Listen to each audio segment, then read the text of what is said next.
Mga ka-A to Z, 2 linggo na lang, Abril na. May plano na po ba kayo ngayong papalapit na summer vacation? Bakit hindi isama sa bucket list ang Itbayat Batanes? Sagot na namin muna ang inyong paghinga at bakasyon, aratnat dayuin ang pinakahilagang bahagi ng bansa sa ating balitang A to Z. Sabi nila, matatagpuan mo ang hiwaga sa mga lugar na hindi madalas napupuntahan. Tulad na lang sa pinakahilagang bayan sa pinakadulo ng mapa ng Pilipinas, ang Itbayat Batanes. Adventure ito kung maituturing dahil malayo, malalaki ang hangin at alon, at dahil nakabuka sa Pacific Ocean at West Philippine Sea, madalas pang daanan ng mga bagyo. Pero worth it naman dayuhin dahil sa malaparaisong ganda at mainit na pagtanggap ng mga taga rito. Batanes chapter. Mapalad tayo nasaksihan ang isa sa pinakamahalagang aktibidad sa bayan, ang kanilang 109th founding anniversary. This is one way of thanking God for the past years that our elders have started, and until now we are continuing. It is our trust to improve our community, our cleanliness, our continuing resilience of our people. Puno ng kulay at saya ang isang linggong selebrasyon. Laban-laban ang 5 barangay sa iba-ibang events. May pa-quizbee sa mga bata, palaro ng sports, at may tagisan pa sa Zumba. Buhay na buhay din ang kultura ng mga Ivatan sa Itbayat dahil ang kalinangang Pilipino mula sa mga tradisyonal na tugtugin at sayaw binibigyang halaga.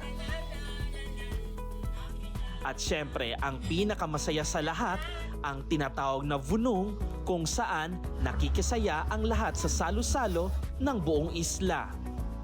So walang sinabi yung panahon dito sa Itbayat Batanes, umulan man o umaraw, tuloy ang kanilang selebrasyon ng Foundation Day. At ito nga yung kanilang salo-salo sa buong community sa lahat ng barangay sa isla. So ako nga, titikman ko nga ito. So kung makikita nyo, ayan. So meron siyang rice, meron siyang beef siya, tapos iba't ibang ingredients. Ayan, so titikman natin siya. Ito po yung way to celebrate po na binibigay po.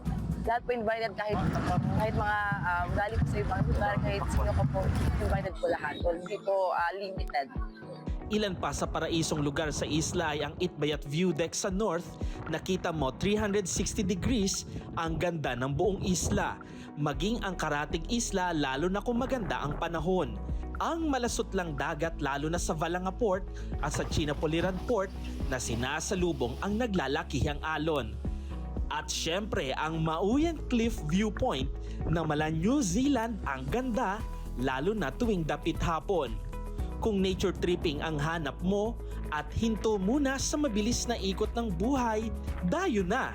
And I would like to invite all the people around the world to please come and visit Itbayat and experience the difference with what we have here in Itbayat. Please come and visit us. Tunay ngang maipagmamalaki ang bayan ng Itbayat dahil sa mala out of this world nitong ganda.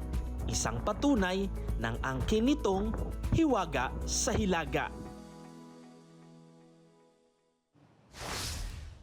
Kung kayo ay may kwentong kakaiba, mga kwento ng pag-ibig o storya ng inspirasyon at pag-asa, maaari nyo itong ibahagi. Sumali sa ating Facebook group na Balitang A to Z, panoorin ang replay ng ating programa at sundan ang ating social media pages. Hanapin lamang ang Balitang A to Z.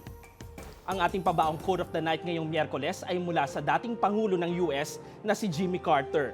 Sabi niya, hindi pa tayo nalulunod ng krisis sa enerhiya, pero lulubog tayong lahat kung hindi tayo kikilos agad.